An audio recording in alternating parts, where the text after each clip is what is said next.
we go. Match point, championship point for Mugi. Mohamed Light trying to stay alive and extend this to one more best of three. But the Japanese great in Mugi, the MVP of 2020, has a lot to say about that. And a bit of a slow start here. Mo opens up with an earthquake cycle, and Mugi doesn't even respond. You wonder if he's going to go heavy. Mo already showing that he's going light and fast, happy to cycle an earthquake early on. A bowler. We have not seen bowlers since I think day one, and I'm pretty sure this means Loon Freeze. It could mean something else, but that's mainly what we see bowler with. Bowler Loon Freeze against Archer Queen and the Mortar. Normally, you'd feel pretty good about that for Mo, but of course, both those two cards out. This might be Mugi's best opportunity right here, but he's not going to go to zero with Mo being almost full. Happy to get that rage, though, makes it so that Mohamed Light has to spend on this Knight, and that Knight pressure is just a little bit less than he'd like.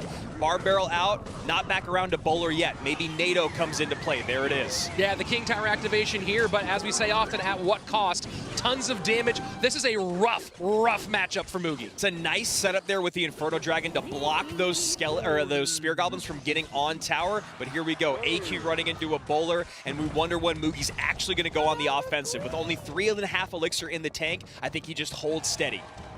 Spear Goblins, Archer Queen, Mortar. All three good responses to that Loon, not to mention delivery, certainly also valuable. Yeah, that is a great setup there. You have the Spear Goblins to bait out a spell, or the NATO. You have the AQ with the ability, the Mortar to reset, and of course that delivery to drop on top. So here we go. The first Loon send is in. Mohamed Light was waiting for it. Tanked at the bridge, so the Princess Tower's on top of the balloon.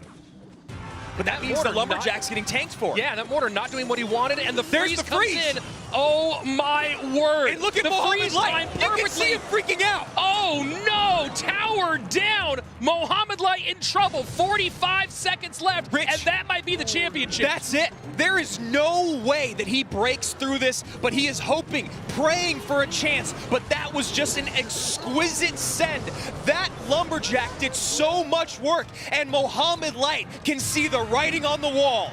I mean, that Mortar, what an interesting place for the Mortar, and it gave such a clean, easy way to get that freeze in. Cannon cart down, 22 seconds left. Mohamed Light looks despondent. Freeze is going to come in defensively. And Rich, we have our 2021 World Champion in Mugi. Unbelievable. I guarantee you fans around the world celebrating like crazy. Posters going up on walls. Mugi is your 2021 CRL World Champion. He's done it. $200,000, and he busts out not only the Prince Lance, but the Loon Freeze late in the tournament. We only saw it one other time, and Mugi takes Mohamed Light out with that deck.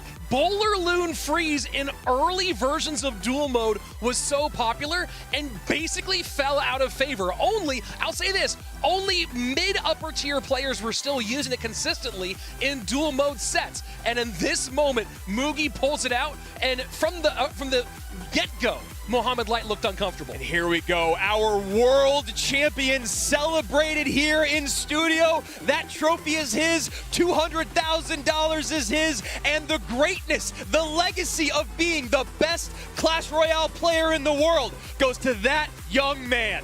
Unbelievable. I can't say it enough.